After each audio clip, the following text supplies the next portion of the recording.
พี่ป้านะอาวันนี้เราจะพามาล่องเรือ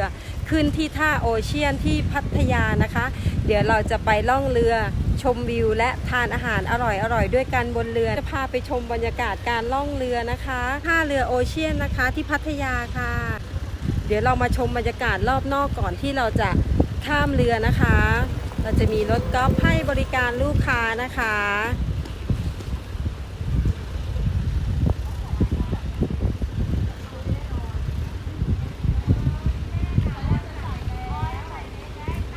วันนี้เราจะเดินทางด้วยกันทั้งหมด15ท่านนะคะ16ท่านค่ะเดี๋ยวเราจะลงเรือไปเที่ยวด้วยกันนะคะ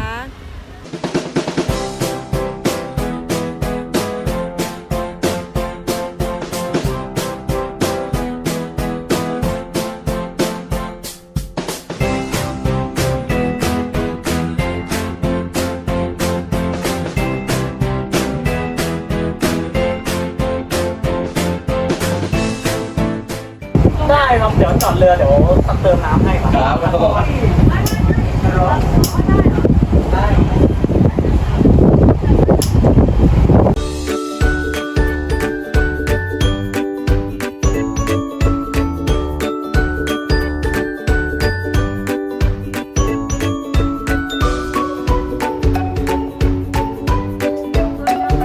ตอนนี้เรือของเรากำลังออกจากเทียบท่านะคะ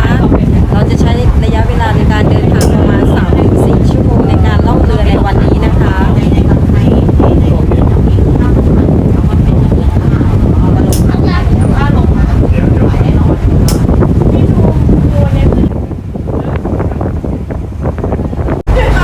เป็นภาพบรรยากาศภายในเรือนะคะ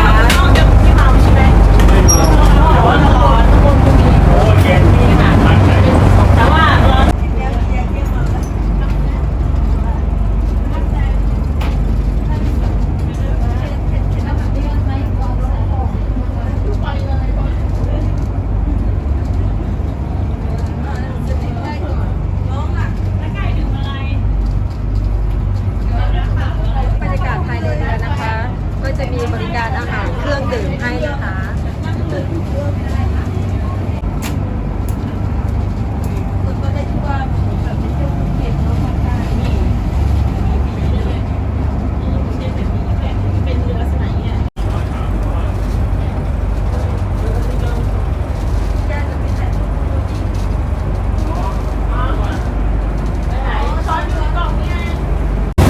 อันนี้จะเป็นบรรยากาศด้านนอกนะคะ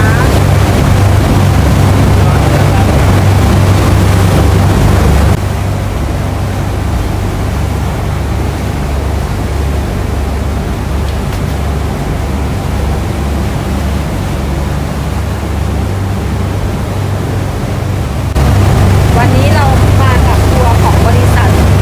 แกรนด์ยอชต์นะคะ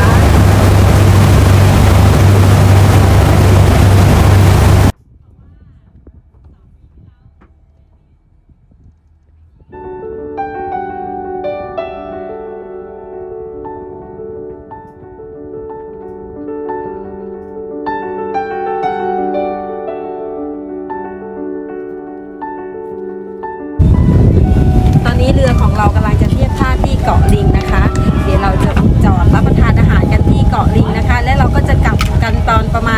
ณ 5-6 โมงเย็นนะคะ เรามาชมบรรยากาศที่เกาะลิงกันนะคะ ช่วงนี้บรรยากาศดีมากค่ะ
น้ำค่ะ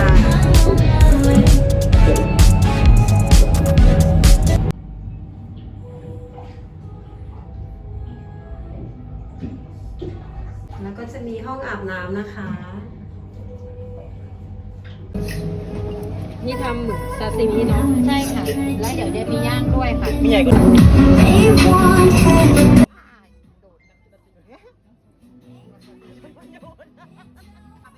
อันนี้เอามือลากมา